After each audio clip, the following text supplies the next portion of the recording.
Hello students, আমাদের চ্যানেলে তোমাদের সকলকেই স্বাগতম। আজকের ক্লাসে আমরা ক্লাস 8 এর রায় ও মার্টিন 2026 প্রশ্নবিচিত্রার ইতিহাসের ফার্স্ট সেমিটিভের 4 নম্বর মডেল সেটের প্রশ্নোত্তরগুলি আলোচনা করব। ইতিহাসের আগের মডেল সেটগুলির প্রশ্নোত্তরের ভিডিও তোমরা যদি দেখে না থাকো, তাহলে অবশ্যই আমাদের চ্যানেলে গিয়ে দেখে নিও। নিচে ডিসক্রিপশনে লিংক আমি দিয়ে রাখলাম। আর তোমরা যদি আমাদের চ্যানেলে নতুন হয়ে থাকো, তাহলে চ্যানেলটিকে সাবস্ক্রাইব করে পাশে থাকা বেল আইকনটি অলে প্রেস করে রেখো। তাহলে পরে ক্লাসের ভিডিওগুলি আমি আপলোড করলেই তোমাদের কাছে নোটিফিকেশন পৌঁছে যাবে। তাহলে শুরু করা যাক। আমাদের দেওয়া নোটসের ভিডিও অস্পষ্ট দেখালে তোমরা তোমাদের ইউটিউব ভিডিওর সেটিংয়ে গিয়ে কিছু পরিবর্তন করলেই তোমাদের ভিডিও কোয়ালিটি অনেক ইমপ্রুভ হয়ে যাবে। তাহলে দেখে নাও সেটিংয়ে গিয়ে তোমরা কি কি পাল্টাবে। প্রথমে তোমরা তোমাদের ইউটিউব ভিডিওর ডান দিকে দেখবে এই ছবিটা, এটা হচ্ছে সেটিং। এখানে ক্লিক করবে। তারপরে তোমরা কোয়ালিটিতে ক্লিক করবে। এইখানে ক্লিক করার পরে তোমরা ক্লিক করবে অ্যাডভান্সডে গিয়ে। এইখানে ক্লিক করার পরে তোমরা যাবে 720p 60, এইখানে ক্লিক করবে।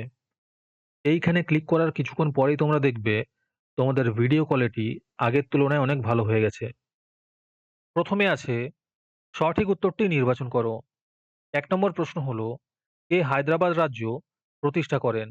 এর উত্তর হবে মীর কারামুদ্দিন খান সিদ্দিকী।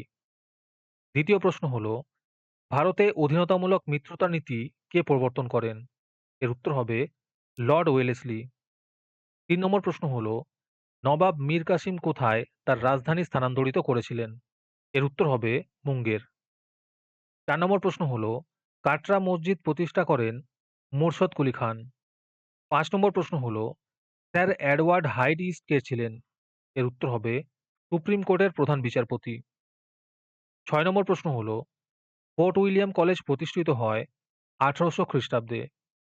তারপরে 2 নম্বরে আছে একটি বাক্যে উত্তর দাও। যে কোনো 4টি করতে বলেছে। 1 নম্বর প্রশ্ন হলো, বন্দিবাসের যুদ্ধ কত খ্রিস্টাব্দে হয়েছিল? এর উত্তর হবে 1760 খ্রিস্টাব্দে। 2 নম্বর প্রশ্ন হলো, বুরহান উল মুলক কার উপাধি? এর উত্তর হবে সাদাত খানের। 3 নম্বর প্রশ্ন হলো, কোন শহরকে জাহাঙ্গীরনগর বলা হতো? এর উত্তর হবে বাংলাদেশের রাজধানী ঢাকা শহরকে। 4 নম্বর প্রশ্ন হলো, কে বেনারসে সংস্কৃত কলেজ প্রতিষ্ঠা করেন? এর উত্তর হবে জোনাথন ডানকান। 5 নম্বর প্রশ্ন হলো, বাংলা প্রেসিডেন্সি অপর কি নামে পরিচিত ছিল? এর উত্তর হবে ফোর্ট উইলিয়াম প্রেসিডেন্সি। আজকের সমাধান করা মডেল সেটটির মূল্য মাত্র 3 টাকা। তোমরা আমাদের হোয়াটসঅ্যাপ নাম্বার 7501121499 যোগাযোগ করে এই মডেল সেটটি নিতে পারো এবং পরবর্তী মডেল সেটের ভিডিও পেতে আমাদের ইউটিউব চ্যানেলটি সাবস্ক্রাইব করে রেখো এবং অ্যাডভান্স নোটিফিকেশন পেতে আমাদের হোয়াটসঅ্যাপ চ্যানেল জয়েন করতে পারো। ডিসক্রিপশনে লিংক দেওয়া রইল, তোমরা সেখানে গিয়ে আমাদের হোয়াটসঅ্যাপ চ্যানেল জয়েন করতে পারো। তারপরে 3 নম্বরে আছে 2-3টি বাক্যে নিম্নলিখিত প্রশ্নগুলির সংক্ষেপে উত্তর দাও। যে কোনো 2টি করতে বলেছে। এই প্রশ্নের উত্তরগুলি আমি তোমাদের দেখিয়ে দিচ্ছি, তোমরা দেখে দেখে নোট ডাউন করে নিও। 1 নম্বর প্রশ্ন হলো, দ্বৈত শাসন ব্যবস্থা কি?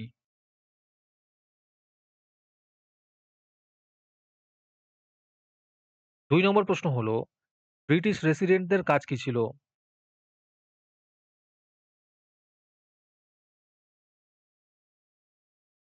3 নম্বর প্রশ্ন হলো, মেকলের প্রতিবেদন কি?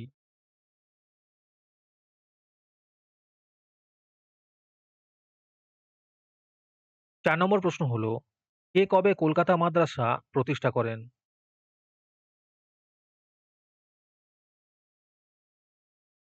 তারপরে 4 নম্বরে আছে 4-5টি বাক্যে উত্তর দাও। যে কোনো 2টি করতে বলেছে। 1 নম্বর প্রশ্ন হলো, ফাররুখ সিয়রের ফরমানের গুরুত্ব কি ছিল?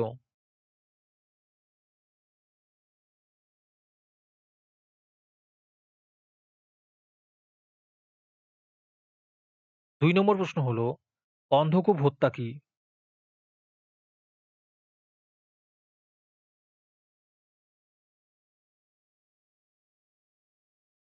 3 নম্বর প্রশ্ন হলো, কোম্পানির সিপাহী বাহিনী বলতে কি বোঝো?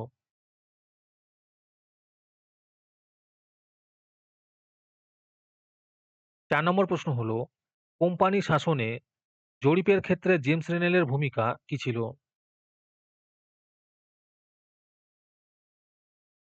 তারপরে ৫ নম্বরে আছে নিচের প্রশ্নগুলির ৮-১০ টি বাক্যে উত্তর দাও।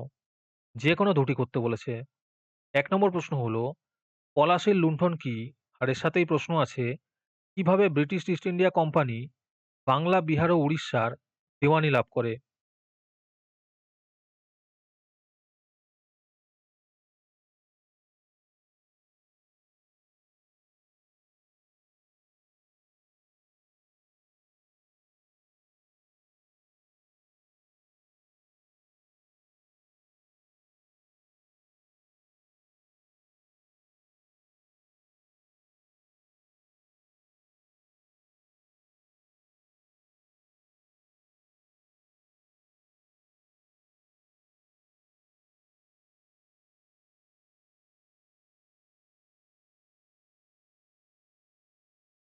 ২ নম্বর প্রশ্ন হলো, পলাশীর যুদ্ধ ও বক্সারের যুদ্ধের মধ্যে কোনটি ব্রিটিশ কোম্পানির ভারতের ক্ষমতা বিস্তারের জন্য বেশি গুরুত্বপূর্ণ ছিল? তোমার বক্তব্যের পক্ষে যুক্তি দাও।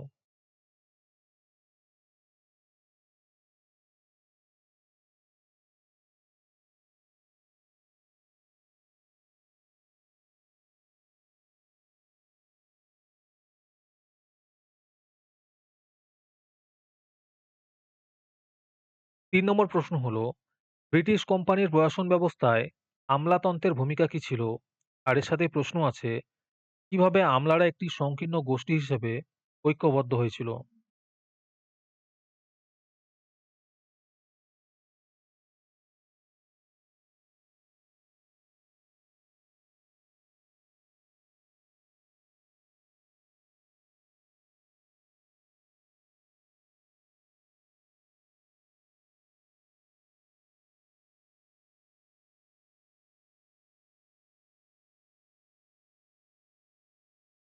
৪ নম্বর প্রশ্ন হলো, ওয়ারেন হেস্টিংস ও লর্ড কর্নওয়ালিসের বিচার ব্যবস্থার সংস্কারের তুলনামূলক আলোচনা করো।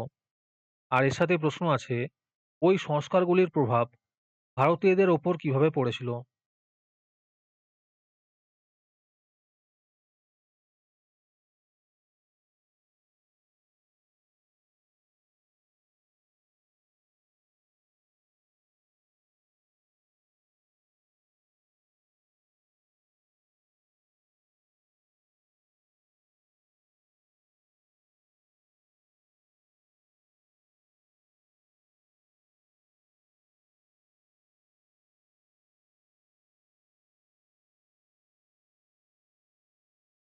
'আজকের ক্লাসটি তোমাদের ভালো লেগে থাকলে ভিডিওটিকে লাইক এবং চ্যানেলটিকে সাবস্ক্রাইব করে দিও।